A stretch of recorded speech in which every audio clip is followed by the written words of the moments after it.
Oh, hey, Chris. How was the colonoscopy? Oh, brutal, man. I don't know, something snapped off and it's just hurting. Yikes. Sorry about that.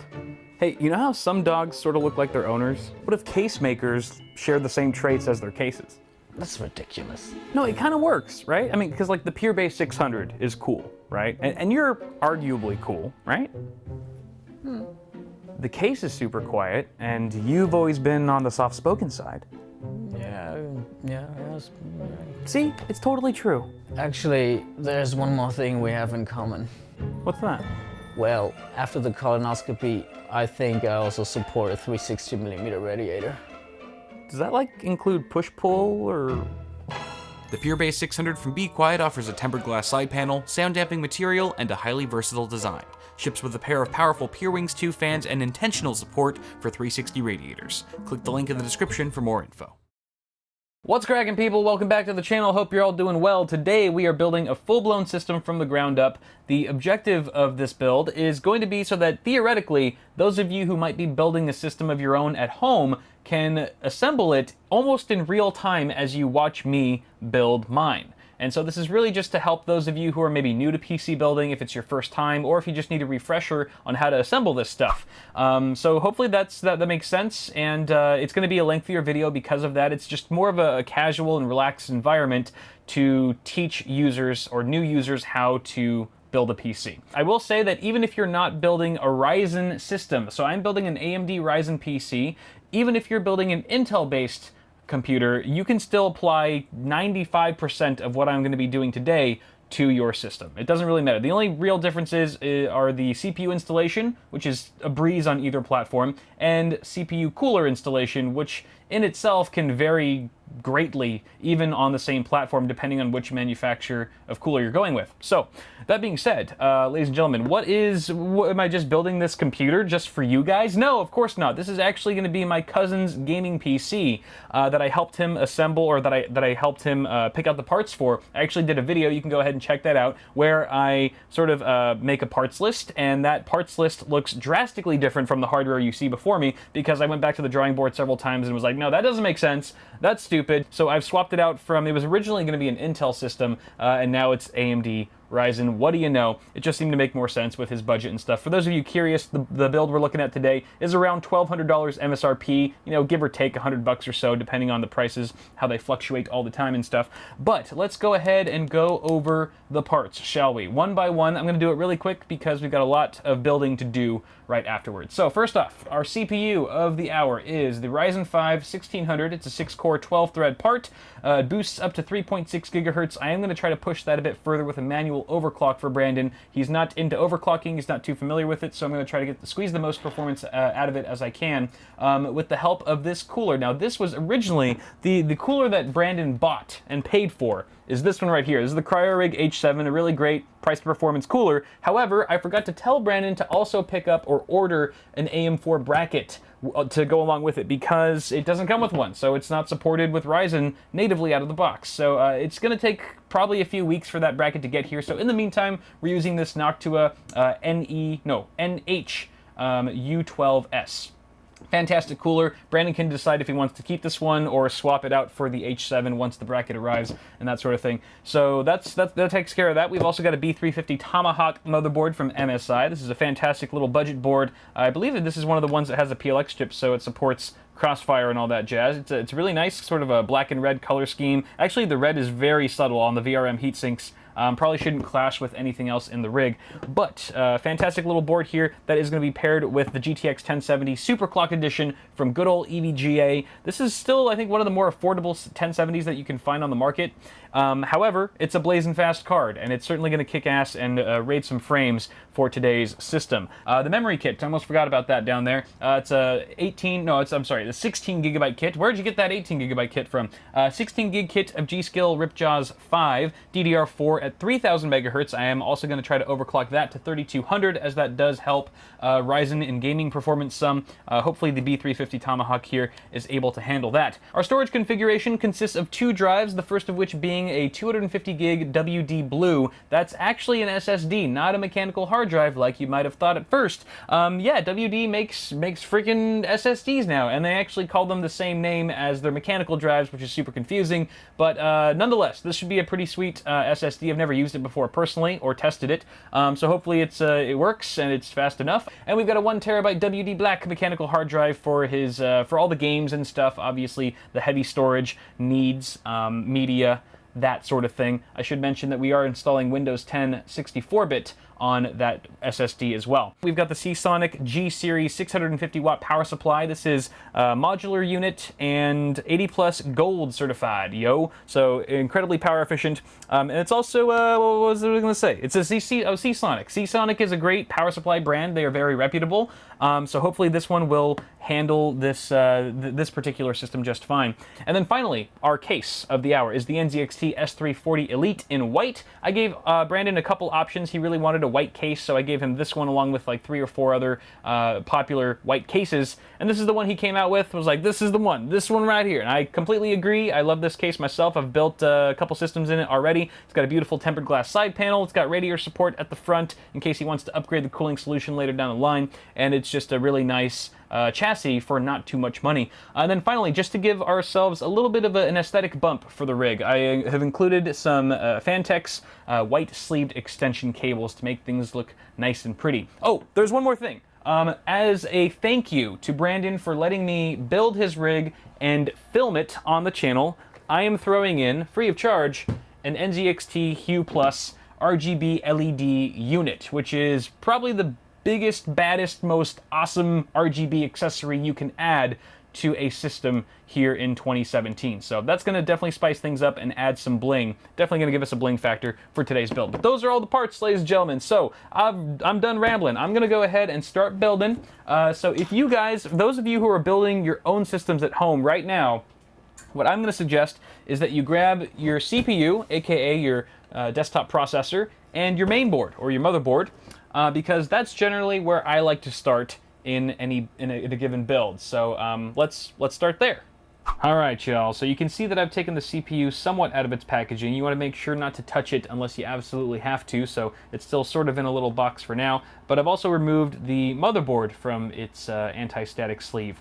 And you'll notice that there's a bunch of other stuff on this table. I'm going to go over everything. But when you take your motherboard out of its box, you want to also take out a few important accessories along with it so that they're just on hand when you're ready for them. The first of which is your motherboard I/O shield, and we're going to see what this exactly is for in just a bit, as well as your SATA cables. I would take out a number of SATA cables equivalent to the number of 2.5-inch or 3.5-inch drives that you'll be connecting to your system. So in our instance, we've got 2 drives, 1 SSD and 1 mechanical hard drive. So I've actually pulled out all 4 of the cables since they come connected.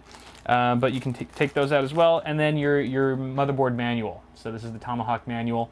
You might need to consult it at some point. And then the other stuff on here, these are just sort of like tools that I use when building a computer. The only one you absolutely need, well, let me get the CPU out of here. That's not a tool, really. So we've got the one you really need is a screwdriver. You need a Phillips head screwdriver. This is a number 2 Phillips head screwdriver. Any sort of length will do, but I generally prefer a slightly longer one. Woohoo! Just to makes it a little bit easy when screwing in screws and stuff. But magnetic tip also helps a lot. Not required, but definitely appreciated. Makes things a bit easier. And then we've also got some cable management accessories here. So zip ties. Generally, there's at least one or 2 components in your build that will come with zip ties, but they're usually very few of them, and they're not like the right length, or they're too cheap and stuff like that. So I have my own on hand. Again, this is not necessary, just kind of creates a cleaner build for the cable management part. And then I've got some Velcro ties in case I need them. And then, of course, some wire cutters to cut the zip ties and stuff. A pair of scissors also works just as fine. Don't use a knife, that could be dangerous. So those are the things that we are going to be using for this build. And on that note, we can actually install our CPU. All right, so here's a close-up look at our CPU socket. And this is basically where the CPU gets physically mounted or inserted on the motherboard. And this one in particular is the AM4 socket. AM4 is only compatible with AMD Ryzen CPUs, at least at the time of filming. So don't bother putting in a non-Ryzen AMD chip or an Intel chip, God forbid. Bad things will happen if you do. So just stick to Ryzen for AM4 and you'll be good to go. So if you are building an Intel rig right now, I would suggest going to some sort of tutorial. Maybe I'll link one. I'll put a card somewhere if I can find a good tutorial on how to do that on the Intel platform. But for ZIF sockets for Ryzen, it's really quite simple. All you do is lift up this bar here. There's a little bar that's got a little latch. You kind of got to push it to the side a little bit and then lift it up like so. And then get your CPU out. I will remind you guys not to leave any fingerprints on your CPU, particularly on the top. You don't want to touch this top heat spreader here. That's a no-no. You want to grab it from the sides. So here's the CPU, all right? You can grab the edges. Edges are fine. Also, do not touch the golden contacts, the golden pins, I should say, on the bottom. All right, that's a no-no as well. That's very important. You want to keep that as clean as possible. The way you want to do this now is you want to take note of the golden triangle. There's a golden triangle on one of the corners of the CPU. And you want to match that with the small, tiny-ass triangle in the corner of the socket. You can see there's a tiny little corner, or I'm sorry, yeah, a little arrow right in the corner there. That's going to match up with the gold arrow on your CPU. So the way you want to do this is grab it with one hand, one finger on each side. I use my thumb and my index, and you just go straight down into the socket. You'll notice that the pins, you have pins on the bottom and you have pin holes in the socket. So obviously you're going to be slotting all those pins into all those holes, and it should just drop down. It should feel snug. It should feel like it's in there. And you can give it a little wiggle to make sure that it's fully down. Looks good. And then you take the lever and you just push it back to where it was. There will be a little bit of pressure. Don't let it scare you though. And once the lever locks back into place, voila, you've just installed a CPU. Now some CPUs, including the one that we're using today, come included with a stock cooler. And this one in particular comes with the AMD Wraith Spire, which is a fantastic stock cooler, but we're using something a little bit better. We're using that Noctua cooler that I mentioned earlier at the beginning of the video, so we actually don't need these mounting bars. These mounting bars on either side of the socket, those are for the stock cooler, but we don't need those. We want to make way for the Noctua cooler bracket, so we're going to actually remove these by unscrewing each of the screws. There's 2 screws on either side, and upon removing them, the mounting bracket should pop off just like that. Do the same thing for the other side. So we are going to want to keep the AM4 backplate in place because that's how we're going to mount our third-party air cooler here. And this is where things get a little tricky because there's no standard method for installing CPU coolers. It all sort of differs based on the manufacturer. This Noctua cooler installation will be vastly different than an NZXT cooler versus a Thermaltake cooler versus a Phanteks cooler, a Corsair cooler, and so forth. So this is really the only part in the build where I'm going to have to leave you guys on your own, I promise. So at this point, I want you to consult the manual that came with your air cooler or liquid cooler and follow it to a T. Follow the instructions there and you should be good to go. Make sure that you're also following the instructions in that manual that pertain to your particular socket. So again, we're running a AM4 right here. If you're using LGA 1155 with Intel or LGA 2011, then you want to make sure that you're reading the right instructions for that socket. But before I let you go and off to your own installation with the cooler, I will teach you how to apply thermal paste. And it's fairly simple. Thermal paste is basically a thermal interface material that basically is a heat conductor between the heat spreader of the CPU and the base plate of your cooler. It basically allows for heat transfer between your CPU and the cooler so that you get better absorption, better dissipation, and superior thermals. If you don't use thermal paste, you're going to have a bad day. You always, always, always want to use a proper application of thermal paste. So what you want to do, I have a little plunger here. Yours probably looks a little similar. I like to do the grain of rice method. So straight in the middle, it's just how it sounds. You want a grain of rice size of thermal paste. You can go a little bit bigger. I would say grain of rice works for LGA 1151, for example, and similar, because it's a smaller chip and you don't really need that much. Ryzen's slightly bigger of a heat spreader, so we're gonna do the green pea method the green pea method is slightly bigger than the grain of rice. Bada bing, bada boom. Beautiful. All right, and ideally the theory here is that once you push this thing down, once you smack it down on the CPU, it's just going to spread it across the entire heat spreader. And so you'll actually get much fuller coverage than what it looks like right now. So on that note, why don't you go ahead and install your CPU cooler while I install mine, and we'll meet back afterwards. Sound good? All right, go for it. Good luck. I believe in you.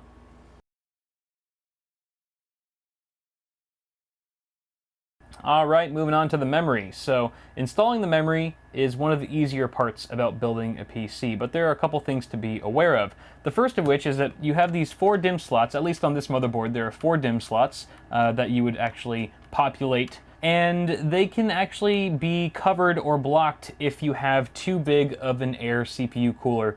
Now this one is fairly slim, so we're not running into any clearance issues, but you might have one that's too large and kind of encroaching on these leftmost DIMM slots, and that could be an issue. Hopefully, if yours is only encroached because there's a fan on the side, you should be able to pop the fan off, and it'll give you more open access to those DIMM slots, and then you can go ahead and install your memory modules. But if you are just running into some issues and there's no way around it, it's possible that you've just got some incompatible RAM that is just too tall. The heat spreaders on the RAM, which is the black enclosure that you see here, for example, is just too tall for the model of CPU cooler that you've purchased. You might want to look into that online, do some research to make sure that it is incompatible before you send things back and stuff, but that can occur from time to time. Assuming though that you don't have any clearance issues and that you have a free access to all these DIMM slots, you want to consult your motherboard manual to find out which of these slots should be populated with your modules, because it does matter. It does matter. No matter if you have 1 stick or 4 sticks or 8 sticks, you want to make sure that you're putting them in the right slots. And the only way to find that out is through the manual. So once you've done that, I've already found out that mine, my 2 sticks that I have here should be going in the 2nd and the 4th slot. So I've got that all figured out. So the next thing I want to do to actually install these suckers is I want to pull down these side latches. There's side latches on, in this instance, there's side latches on both sides of each DIMM slot. Some motherboards only have a fold down latch on one side and the other one is fixed. So if that applies to you, don't try to force one of the sides down. It's probably just not meant to move. But in this case, both of them fold down on either side. Now before you install these suckers, you want to make note of the little notch that's the bottom of the module. You can see it right there. It's off-center, which means that these are keyed PCBs, which means they can only go in a certain way. So you want to match that notch up with the notch that's in the DIMM slot itself, just to ensure that you're plugging it in the right way. Otherwise, you could damage the module. So once you've got that figured out, go ahead and line it up, and applying equal pressure on both sides of the stick, you want to apply force downward until both of those side latches that you popped down earlier snap back into place. So we just did the first one. Let's do it again for this guy. Even pressure downward, and voila. You can see that the latches, all 4 of the latches, are completely upright where they were before. So memory installation complete. Very straightforward and simple. Let's move on to the next step. All right, we've got our case now. So go ahead and get your case out of the box. Be careful with it, especially if you've got something like a tempered glass side panel. It can be very fragile. And what we need to do is sort of prep our case so that we can fit our now prepped motherboard snugly inside of it. So I'm going to go ahead and take off this side panel. Now, if you guys have a more conventional side panel that's not tempered glass, you probably don't have these 4 thumb screws directly on the side. You probably have 2 thumb screws on the back or something similar, depending on the case. So go ahead and remove the side panel carefully. Be especially careful. I mean, whether or not you have tempered glass, you should still be careful if you have like an acrylic side panel window or something like that, because they can scratch very easily. I would advise leaving the plastic wrap on the side panel window until you're absolutely done, 100% complete with the build. I know it's tempting. I know it's tempting to peel it off the second you see it and go, ooh, ah. But trust me, you'll thank me later. It's not worth it. Now I'm also going to remove the back side panel, and you guys should too, just in case you find any accessories back there. A lot of times case vendors like to put the accessories inside of the case. They like to hide them either in the drive cage or in the power supply shroud somewhere. So go ahead and take your accessories out. You will be needing them very soon. In fact, right now. Let's go ahead and put the case on its side so that the main side is facing up and the back side is facing down. Boom. And here's where you want to bust out your motherboard I/O shield that I told you to remove from your motherboard box earlier. Take it out of the plastic wrapping, like so. It's like an ASMR video now. And you want to make sure that you line this up properly. Generally, the shiny side, if there's a shiny side, is going to face inside, inward of your case. And the really nice outside, or the really nice part is going to be outside, obviously, because you can see it. And the way this goes, so you already know it's going to go either this way or this way, right? With the shiny side inside. Now it's just a matter of which way does that go. You can just line it up with your motherboard, or I can just tell you a rule of thumb, where you see the little circles, all the little audio circles, that's going to go on the bottom, towards the bottom of the case. That's pretty much the best way to tell. And then just go ahead and pop it in. This can be a little tricky. It's hard to know once you pop this in, and it's sort of, you have to kind of do it by feel and by sound. So you hear that? That was part of it popping in. And you want to just double check. You have to look really closely to make sure that the entire perimeter of your I/O shield is flush. So you just want to double check, push it firmly around the edges, make sure it's all good in there. All right, now before you get too excited and go about installing your motherboard, there's a couple things to mention here. First of which, if you are using an air CPU cooler tower sort of thing, like I am right here, then this doesn't really apply to you. But for those of you using liquid-cooled AIOs of any kind that have radiators and things like that, you want to make a note of whether or not it makes sense to install your motherboard first before you install your radiator. It can kind of depend.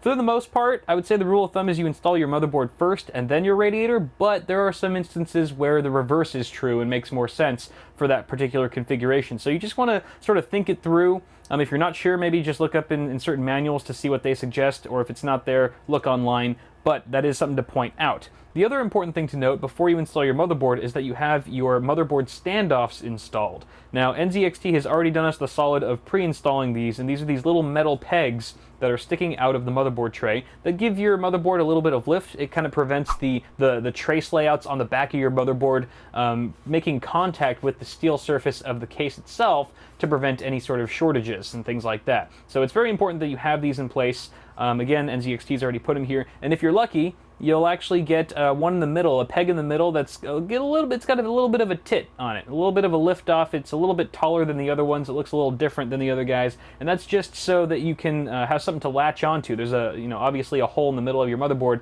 that will latch onto that middle peg when you're putting it into place, and just sort of lock it and freeze it so that it's easier to work with and more stable. It's not moving around and stuff. It's really nice to have one of those, but if you don't, no worries, you can still get by.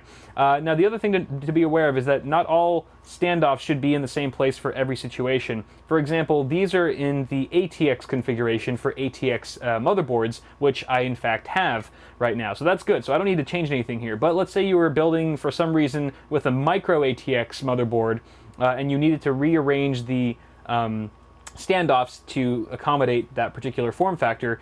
You can either look in your case manual, or if it's not there, it could be etched directly onto the motherboard tray, where here it says, micro ATX, ATX, ITX, and it gives you sort of a legend, and you can figure out where the standoffs go for that particular form factor board.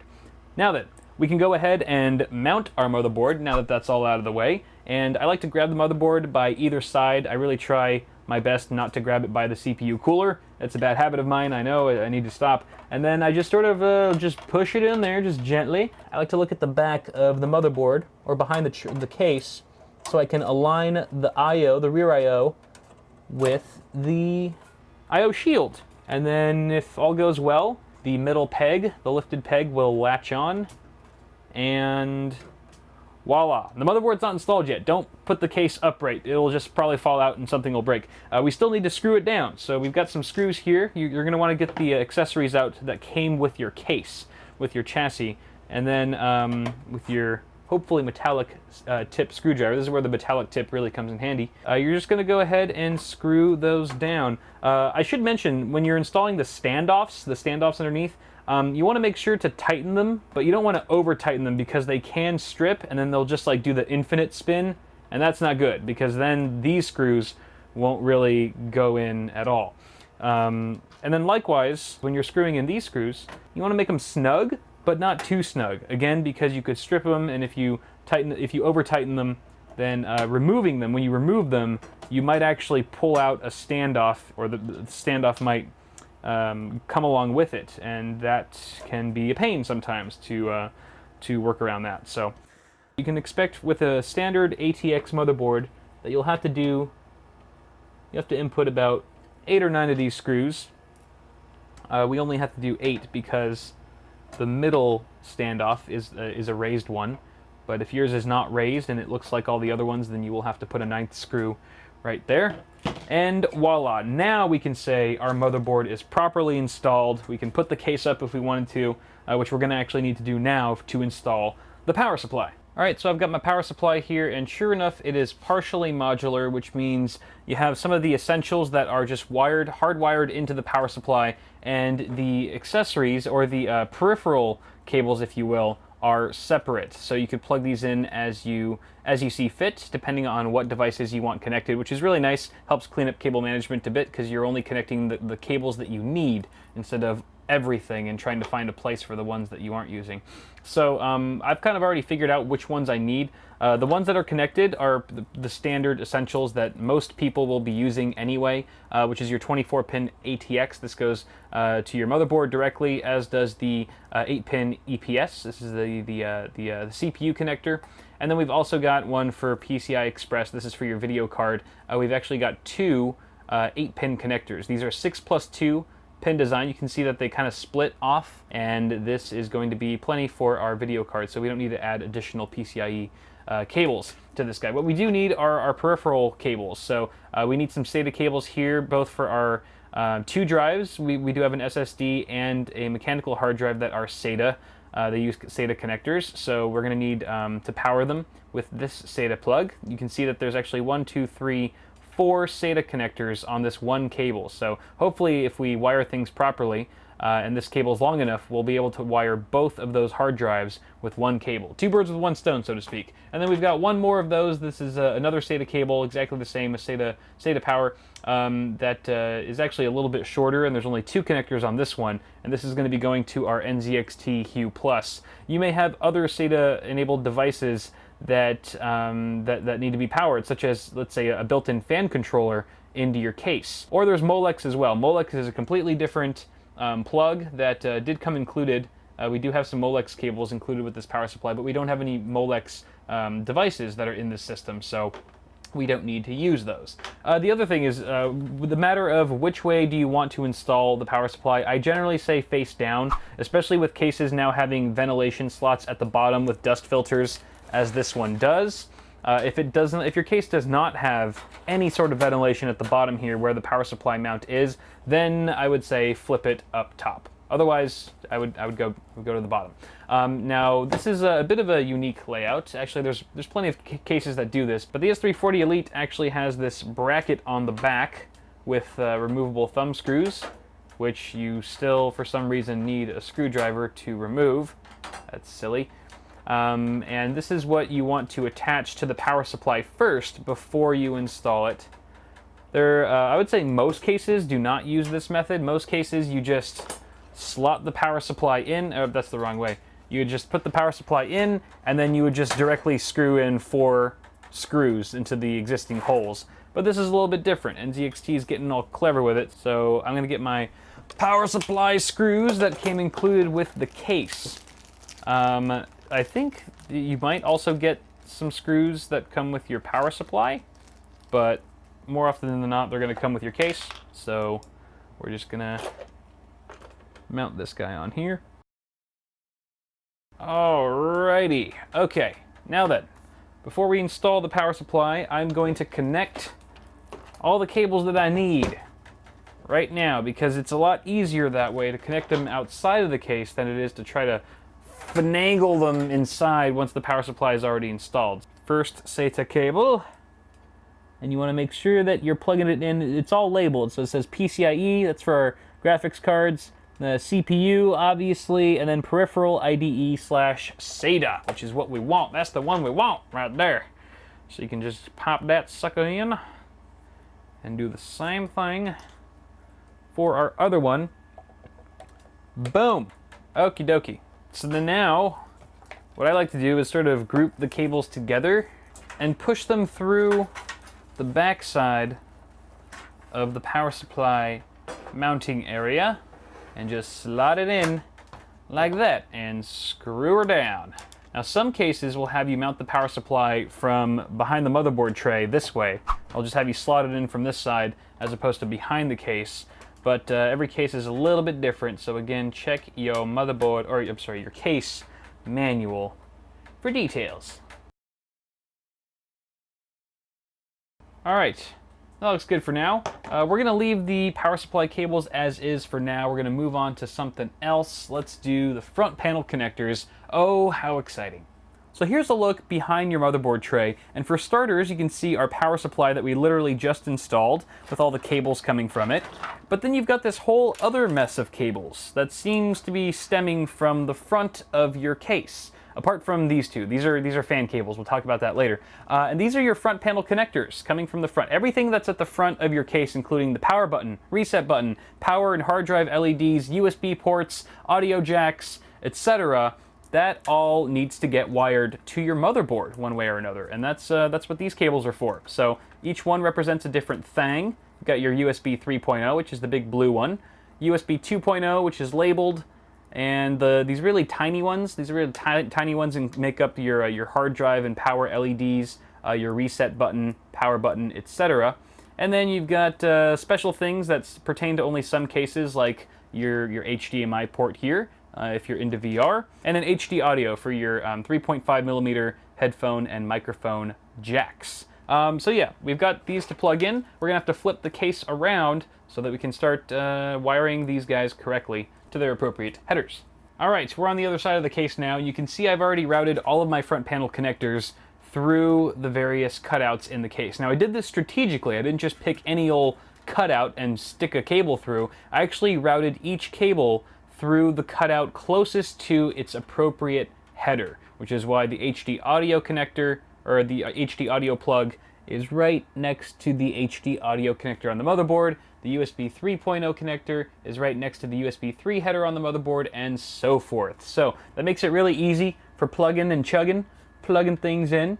I'm just going to go ahead and start with the USB 3.0. Now the USB 3.0, in fact, all of these except for the really tiny cables, the really tiny connectors, are keyed. So you want to make sure that you're plugging them in the right way, or you're going to have a bad day, break some pins. I have broken many a USB 3.0 pin before, so I am a little nervous right now. There we go. USB 3 is secured. Moving on to the little guys. We'll move on to the little guys. The little guys, we've got power LED, and hard drive LED.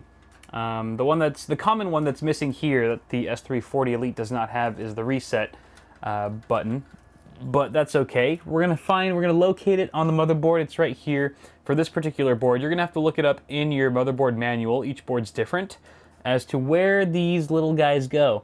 Actually, sometimes it's printed. Oftentimes it'll be printed somewhere on the motherboard telling you where the pins go, and in this case we do see that. Power switch is plus and minus that way.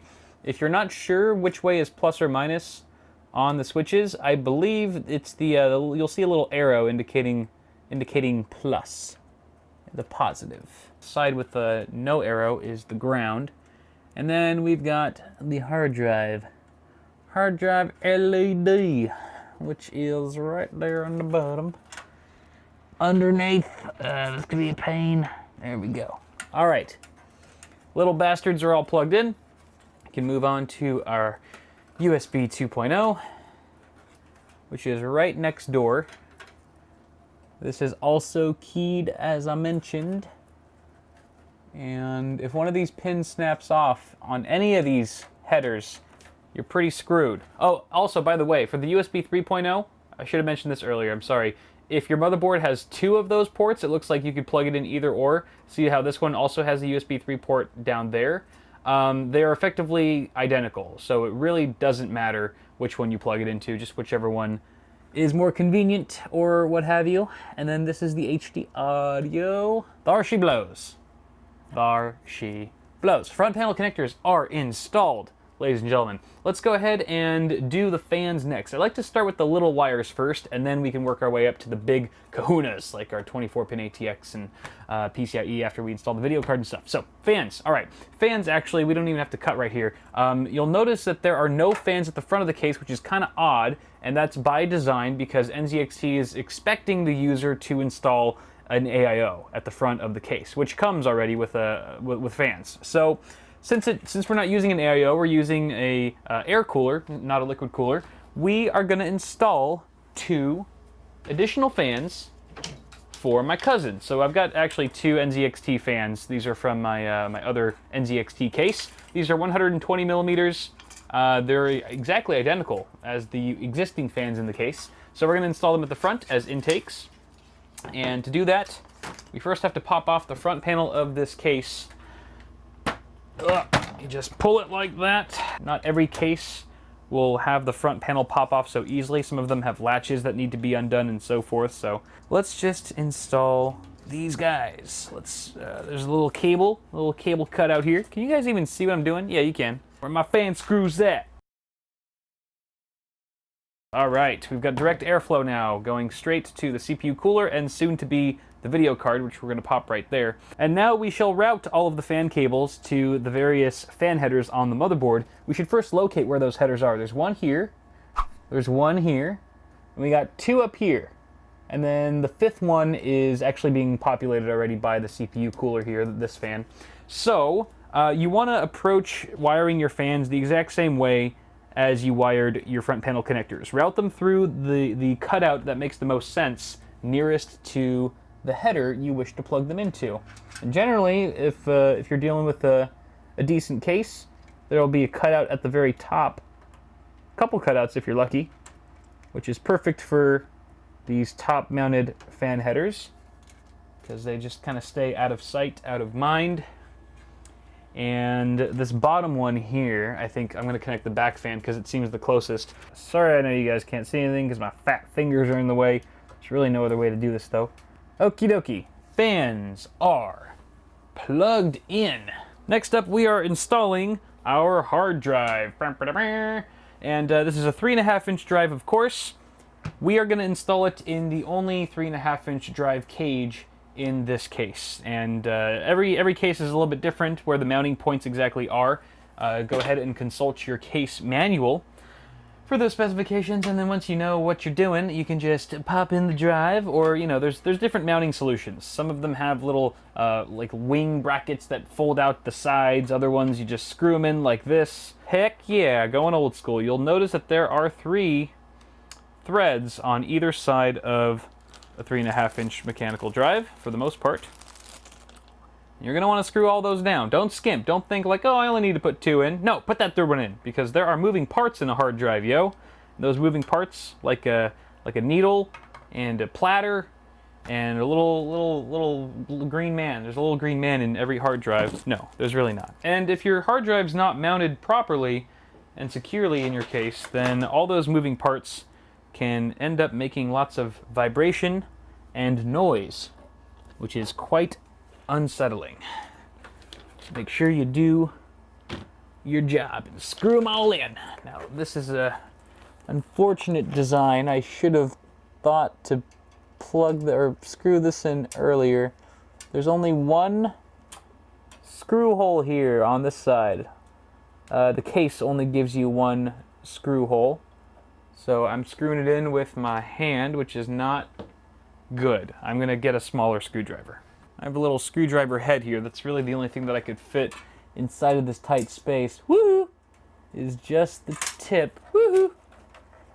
It should get it tight enough though. All right, there's our hard drive. Look at him, so cute. He's all secure and mounted and stuff. Hey, what is this? What is this right here?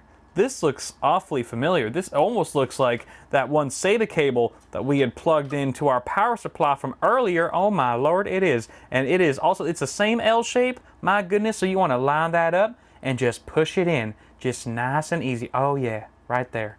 That is firm. That is real firm. SATA power has been connected, but wait, there's more. You need data. So let's get a data cable. Remember the other accessory that I told you to get out from your motherboard box way back at the beginning of the video? Yeah, it's time. It's time to whip one of those out, if you know what I mean. So we're gonna get one of these. Now these have two different connectors, or two different ends. You could get flat. You can get flat on both sides, or you can get one flat and one right angle. It just depends on what the manufacturer has given you. Usually they give you two of each. And generally, if you're using the right angle, I like to save that for the drive itself, as long as it makes sense to do so. So that looks pretty good. And then the other end just goes into one of the SATA ports that's on your motherboard. I'll cut to a B-roll shot of that. Now, a couple quick things to note about the SATA data cable before we move on. First of which is that you will hear an audible click once you've inserted it far enough into the port, letting you know that you've established a secure connection. You can even tug on it, it won't budge unless you push down on the metal latch, only then will it release. The other thing is, how do you know which of these ports to plug into? I mean, they all look the same, but if you consult your motherboard manual, it will tell you which of these ports are wired to the native chipset on board, this one being B350, and which ports are wired or controlled by a third-party add-on controller. Add-on controller is good to have, but it shouldn't be your first choice. You should always opt for the native chipset on your motherboard. In this case, all four of these ports are natively controlled by B350, so it doesn't really matter which ones we go with. But if you were to connect, let's say, an SSD, in particular, it doesn't really matter for hard drives too much, but I'd still recommend native chipset anyway. If for sure an SSD, you want to be sure that it's plugged into ports controlled by the native chipset. Otherwise, you could incur a bit of a slowdown in certain situations. So just to be safe, native chipset, check the motherboard manual. Good. Okay, you know what? While we're here, why don't we just stick in another one, so she said, for our SSD that we're about to install, yo. Sounds pretty good to me. All right, I don't like the way that looks. I'm gonna do it flat, like the other one. It will be creeping up behind him. All right, there we go. Beautiful. Okay, now we gotta install our SSD. All right, so as I've been saying throughout this video, every case is a little bit different, and that means you don't know. I don't know where you're gonna be mounting your SSD to. I don't know if it's gonna be above a power supply shroud like this one, if it's gonna be behind the motherboard tray, maybe in a drive cage somewhere at the front. You just don't know with SSDs these days. They're just so darn small, they can fit pretty much anywhere. So case manufacturers have come up with so many clever options for mounting them in different places. But consult, once again, your case manual to find out where you should place your SSD. Oftentimes they give you more than one choice as to where you want to mount it. I would mount it in the best place. That would be my recommendation. And there are 4 threads at the bottom of every SSD. There's also threads on either side of the SSD, so depending on the case maker, that will determine where you're screwing things in. In this case, obviously, we're doing it from the bottom. I like it better on bottom, personally. Oh, by the way, I took the sticker off the SSD already because it was hideous. Oh, you know what? This is an important lesson. Before you mount your SSD, you might want to think about plugging it in first with your SATA and data cables, if it makes sense. Again, use it as a case-by-case sort of suggestion, but in this particular situation, it does make sense to connect the cables first before mounting it down, because the port is hard to get to once the drive is mounted flat against the chassis. So I've got one cable for you here. There's the data. And now we give it power. When I say power, that you're supposed to come out when I say power. You ruined it. So let's go ahead and mount this just the same as we did with our hard drive. You might need to bend the cables a bit, Need to flex them a bit just to get them to play nicely sometimes. Look at my forearm. Ugh, working that out. Yeah, I've been screwing a lot lately. I don't even mean that in like a dirty way. I've been using the screwdrivers very frequently. Let's see. Why don't we mount the Hue Plus over here? You know, oh shit. I should have mounted the Hue Plus here because it's a little bit bigger. I don't want a big fat thing in the middle. I'm gonna swap it. I'm swapping it. I don't care. So the Hue Plus is also 2.5-inch form factor, although it's kind of a fatty form factor because it's like 30 times as thick as this thing. Get down onto the power supply shroud. Thumb screw, thumb screw, thumb screw. So this is the Hue Plus. This is the brain, if you will, that controls all the various effects and colors, blah blah blah blah. And this particular kit comes included with some strips that you can attach to the brain. LED strips, that is. Voila! So I realize that this part of the build doesn't apply to most of you because most of you aren't building with the Hue Plus. However, you can check out my video on the Hue Plus if you want more info on it. For now, I'm just going to go ahead and take care of this, but we're going to skip it for the purpose of this video and move on to the next part. Alright guys, now we're plugging in our meaty connectors. They're not really called meaty connectors, they're just the bigger plugs, certainly much bigger than the front panel connectors or the fan headers. So starting with the 24-pin ATX. This is our supplemental motherboard power connector, and it's the big one. It's the big, fat, chunky one. It's hard to miss. 24 pins, if you want to count them, just to be sure. And you'll notice that there's a clip on one side and no clip on the other. All right. Remember that clip, because there'll be a little edge sticking out, a little latch on one side of the connector. So the clip will go on that side. So yes, these are keyed. They will only go in that one way. Sorry, my hands are in the way. Oh boy. Boom. All right, it's plugged in. Next up, we've got our 8-pin CPU connector. And this looks like 2 cables, but it's actually just one, and it splits off into 2. The end that splits off into 2 is the part you want to plug into your motherboard. Sometimes when it's split, you'll actually have a little mechanism to lock the 2 halves into place so they stay together, like so. And then the header on the motherboard that you plug this into is typically located in the top left corner, right there. So you just gotta feel around for it. This port here can be a pain, especially if you don't have much room. And hopefully I remember to put an annotation when I was talking about installing water cooling radiators that sometimes it's best to install your power supply first and then your motherboard, and then plug in this gosh darn cable before you install your radiator, because sometimes the radiator, if you're mounting it at the top of the case, can easily block your 8-pin cable. That's good though. There's a cutout at the top of the case, fortunately. Thank you NZXT for that.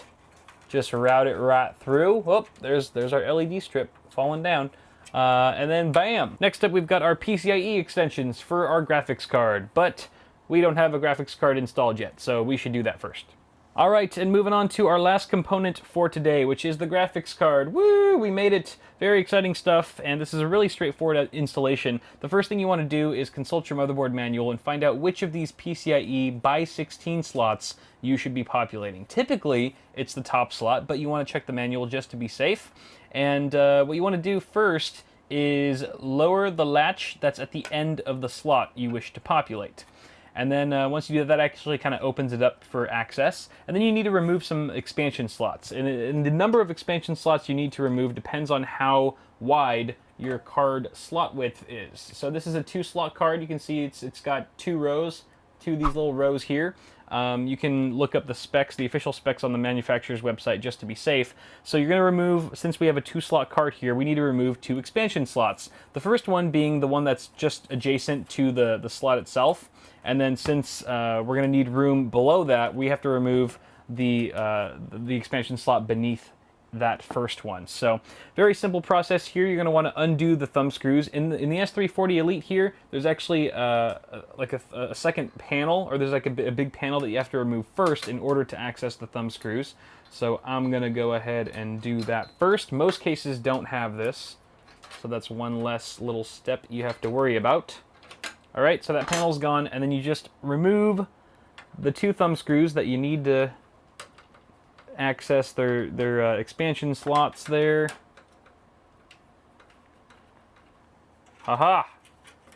Look at that. All right. Beautiful. So now we have room for the video card. We're going to go ahead and just hold it gently. And you want to just sort of line it up with the slot. And you'll see that there's actually a notch. You'll see there's a notch in the video card connector. And that should line up with a notch in the motherboard slot. And very much like your memory, you'll hear a nice click. A very satisfying and noticeable click. And then you just go ahead and screw the thumb screws back in. You want to make sure that they're fairly tight. You don't want to over tighten, but make them snug. Mount this plate back on. And finally, you want to connect your PCIe connector. Very, very similar in how we connected our 8-pin EPS CPU connector and our 24-pin. It is keyed. There's a clip on one side and also a latch on one side of the connector of the video card itself. You want to line those up, and if you're rocking a similar plug like this where it's a 6+2 design, then you want to make sure that those are sort of connected. There's a little bit of a ledge at the bottom, at the base of the plug itself, and you want to make sure that that is flush before you plug it in. If you do it all correctly, it'll go in like so. And then you want to route this obviously through the best possible grommet. You could route it through this right here, this sort of sidebar, at least for the S340, or it could go down below into the basement, but I kind of like it behind. It just makes it a little bit more discreet. It's all a matter of preference on how you like the look. Okay, and then obviously you always want to make sure that all the plastic wrap that comes on your fresh products is removed before operation. You don't want any of this stuff getting too hot. These computer parts can get really toasty. You don't want melted plastic in your rig. All right, I think that's good. I think we're good. I think on that note, we just got to take care of some cable management, which is on the back side, and we will be completely done with my cousin's PC. And hopefully you'll be done with yours too. So where do you even begin with something like this? This is pretty intimidating if it's your first time or you're not too familiar with how to do this, but it really is quite straightforward. And honestly, guys, I've done, this is sort of an old video, but I have a in-depth video on cable management. So you can go check that out for even more detail than I'm going to give here. This is going to be more high level. But essentially, you have to see at first what you have to work with in your case. So this one in particular has a huge basement. There's just like this huge enclosure that goes over the power supply and the drive cage, and you could just stash a bunch of cables down here and it wouldn't be visible on the other side whatsoever, which is your beauty side. You want that side to look nice. This side, more or less, it doesn't matter as much. It's kind of a personal preference thing. But for me, since I have this nice basement to work with, I am going to be taking advantage of that and stuffing a lot of cables in there, being a little bit lazy, but hey, if it's there for a reason, I'm going to use it. Now, for those of you who don't have a nice big basement to stash a bunch of cables in, you probably just have to do it the old school way and sort of tie down. You have to group together cables. All right, you have to find out what makes sense when you bunch them up.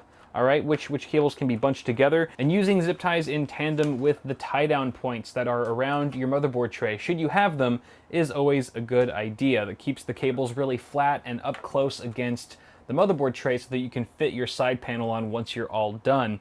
The other thing that this case has that not many do are these little cable clasps. This is not actually very common on most cases these days, but it is very handy. I'm going to be using these as well to aid in my cable quest. You obviously want to make sure to connect your extensions, all the extensions that you've used, to their appropriate cables coming from the power supply, otherwise your components won't work. So fortunately, thanks to NZXT's brilliant cable clasps here, I don't really need to use many zip ties at all, but I will use it for our 8-pin CPU connector here, since it's sort of off in right field. Once you're done with your zip tie, you can go ahead and snip it off with your wire cutters or scissors, whichever one.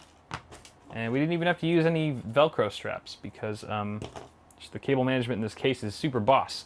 But there you guys have it. There's cable management, pretty much done. Again, like 90% of this was just shoving stuff into the basement.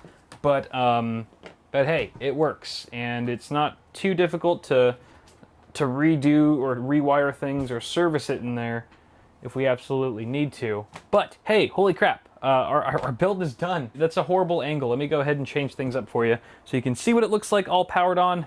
Alright guys, so I discovered the audio clip for this outro was actually corrupted after I sent the rig home with my cousins, so I gotta do this lame voiceover while you watch me turn the system on for the first time, but technical catastrophes aside, the build was a success. The rig posted just fine and seems to be in healthy working condition, so hopefully those of you building at home find yourselves in the same boat, and you're now ready for Windows installation or whatever operating system you choose to go with. I'm sorry if this video didn't have the same amount of polish as some of my other content, because it was just really long and kind of difficult to edit, but I hope it helped you along with your own build and leaves you with a new sense of confidence and appreciation when assembling a PC. So if you enjoyed the video, don't forget to toss me a like on it before you go, and feel free to subscribe to the channel for more tech stuff on the way. Have a good one, guys. Thanks so much for watching, and I'll see y'all in the next one.